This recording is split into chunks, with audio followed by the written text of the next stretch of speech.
I never thought I'd see her again, especially not like this. The sun had barely dipped behind the city skyline when I saw Mira standing alone outside a bookstore on Elm Street, the same place where we used to meet during college. Her hair was longer now, darker too, and she wore the same quiet intensity that once drew me in without effort. We locked eyes, just for a second. She smiled, tentatively, and it was enough to pull me closer. "Didn't expect to see you back here," she said, her voice low and familiar. "I just moved back," I replied, trying to steady the rush of memories flooding. You look exactly the same." She laughed softly, the same way she had that night years ago, the night we didn't talk about. We'd shared something fleeting, something wild and warm and reckless. A single night after graduation, when our inhibitions dissolved in the glow of string lights and cheap wine. We had promised to let it stay in the past, untouched by explanations or regrets. Yet here we were. "I was just killing time," she said, pointing at the closed sign on the door. "Bookstores shut early these days." "Then maybe you owe me a coffee," I offered with a nervous grin. She hesitated, but then nodded. "Only if it's that tiny cafe on the corner, the one with terrible chairs." I smiled. It's still terrible. As we walked, the conversation drifted easily. Old friends, mutual acquaintances, the odd turns our lives had taken. Mira told me she worked remotely now, mostly freelance projects in design. I kept my own life vague, just back from a long stint in another city, looking for clarity or maybe just a new beginning. When the coffee came, she stirred hers slowly, watching the swirl like it had secrets. "You remember that night?" she asked without looking up. I paused, my fingers tightening around the warm cup. "Yeah, I do." She nodded once, a faint smile playing at her lips. "I don't regret it." Neither do I. Silence settled between us.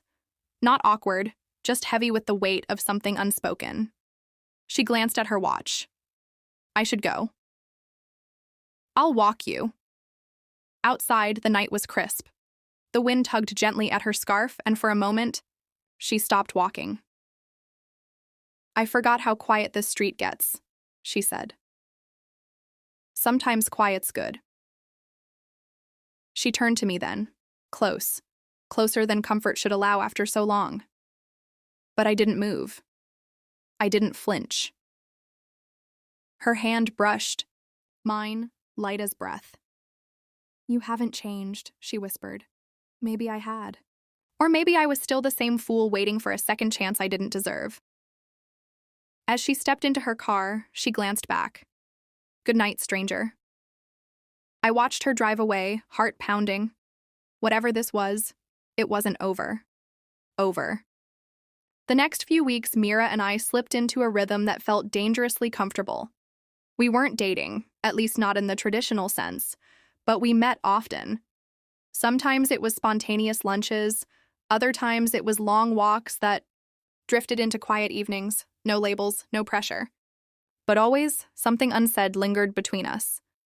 One Friday evening, as the sky turned copper and the city softened under dusk, she sent me a simple message. "Let's get away, just for a night." I didn't ask where, I didn't ask why. I only said yes. The cabin was an hour outside the city, hidden behind a line of pine trees and perched on the edge of a still lake. It looked like it hadn't been touched in years, dusty, rustic, and somehow perfect. Mira brought wine, a half-played playlist on her phone, and that same old spark in her eyes. Inside, we lit a small fire and spread a blanket on the floor.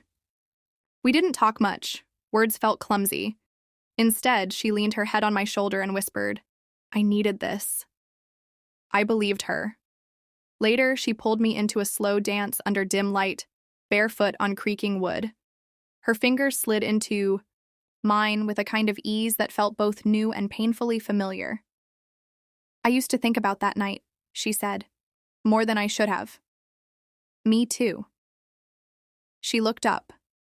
I was married when it happened, newly, stupidly, but I never stopped wondering what we could have been. The confession didn't shock me. Somewhere inside, I'd always known there was more to her absence than just time and distance. "I'm separated now," she added.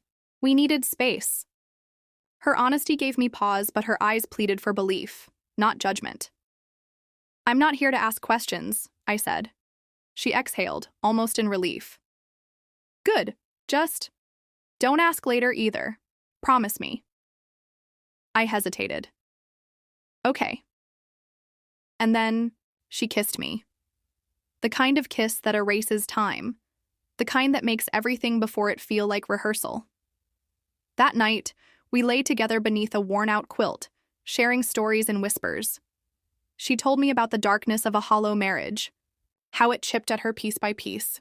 I told her about the loneliness I'd carried from city to city, always searching for a connection that never quite fit. In the stillness between midnight and dawn, I felt something unfamiliar. Peace. "I don't know where this is going," she murmured. "Neither do I said. "But it feels real," she whispered. I nodded, eyes closed. "It does." She touched my chest gently. "Just remember, no questions." I agreed again, though unease stirred deep inside me. By morning, the fire was dead, but the room was warm. Mira brewed coffee in silence, her back to me. And I couldn't help but wonder if something had changed, or if this was just the beginning of something I wasn't ready to understand. At first, everything felt like it had finally found its place. Mira and I returned from the cabin retreat a little quieter, a little closer. Something between us had shifted. We didn't speak of love, but there was a tenderness in our actions. Her hand lingering on mine, my eyes searching hers in crowded rooms. But then came the silence. She stopped replying with her usual speed. Calls were missed. Plans were canceled last minute with vague excuses. Freelance deadlines, not feeling well, or sometimes no reason at all. The warmth between us didn't vanish, but it began to flicker. I told myself not to overthink it. Mira was, complex. She'd been through a lot. Maybe she just needed space. Still, the doubts crept in. One Thursday afternoon, as I sat at a cafe window nursing a cold coffee, I spotted her across the street. She wasn't alone. A man stood beside her, laughing, too comfortably. She touched his arm in that same gentle, familiar way she once touched mine. I didn't confront her. Not then.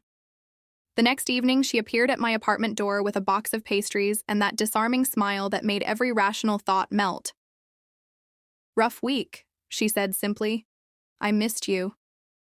And just like that, I let the questions slide.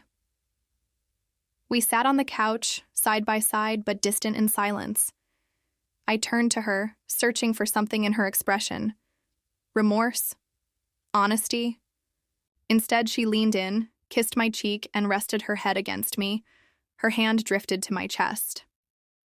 She whispered, "You're always calm. I like that about you." I didn't respond. I couldn't. I remembered her warning at the cabin. Don't ask questions. But my thoughts were no longer playing by her rules. That night, an anonymous message arrived. No name, no context. Just 8 words. Ask her what she's really doing with you. My heart tightened. Was someone watching us? Was this about the man from the street? Or worse, was I the outsider in a story I didn't even understand? The next day, I finally asked, carefully, "You've seemed distant. Is everything okay?"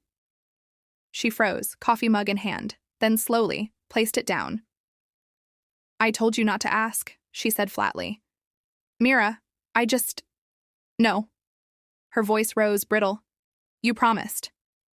"I didn't know what I was promising," I admitted. She stood, arms folded across her chest. Then maybe this was a mistake. The words hit harder than I expected. She didn't wait for me to respond, just grabbed her bag and left without looking back. For the first time, I felt something colder than confusion. I felt used. And yet, somehow, I knew she wasn't done with me. Days passed without a word from Mira. The air felt heavier without her. Every place we once shared now haunted with the echo of things left unsaid.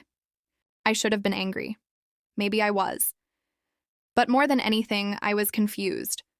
Not just by her disappearance, but by the way she had made me feel needed, wanted, then discarded like a footnote in her story. Then, on a rainy Tuesday, she showed up again. She stood at my door, drenched, her arms folded tightly around herself. Her eyes were red, not from the rain. "Can I come in?" she asked softly. I stepped aside.